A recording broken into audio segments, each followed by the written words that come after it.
தெலுங்கு திரையுலகம் தான் என்னோட வீடு, ஸ்ரேயா சொல்றாங்க. இந்திரலோகத்தில் நான் அழகப்பன் படத்துல வடிவேலுவோட ஒரே ஒரு பாட்டுக்கு நடனம் ஆடிய காரணத்தினால தமிழ் திரையுலகில இருந்தே ஒதுக்கப்பட்டவர் ஆனாங்க ஸ்ரேயா. ரஜினிகாந்த் ஜோடியா சிவாஜி படத்துல நடிச்சாலும், பல இளம் முன்னணி நடிகர்களோட ஜோடியா நடிச்சாலும், கடந்த சில வருடங்களாகவே தமிழ்ல எந்த வாய்ப்பும் இல்லாம தவிச்சிட்டு வந்ததுனால இந்த சூழ்நிலையில சிறு இடைவெளிக்கு பிறகு தெலுங்குல அவங்க நடிச்ச மனம் படம் நல்ல வெற்றியை பெற்றுச்சு.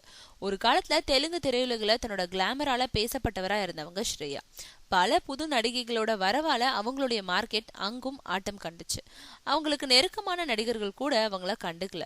இருந்தாலும் பழைய நட்பின் காரணமா நாகார்ஜுனா அவருடைய ஜோடியா ஸ்ரேயாவை மீண்டும் மனம் படத்துல நடிக்க வச்சாரு. இந்த படத்தோட வெற்றி ஸ்ரேயாவுக்கு ரொம்பவும் மகிழ்ச்சியை தந்திருக்கு.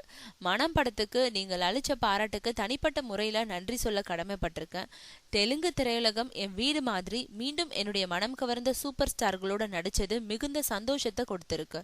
உங்க ஆதரவுக்கு நன்றின்னு அவர் தெரிவிச்சிருக்காங்க. இந்த படம் மூலம் மீண்டும் தெலுங்குல ஒரு ரவுண்டு வர வாய்ப்பு கிடைக்கும்னு ஸ்ரேயா நம்பியிருக்காங்க.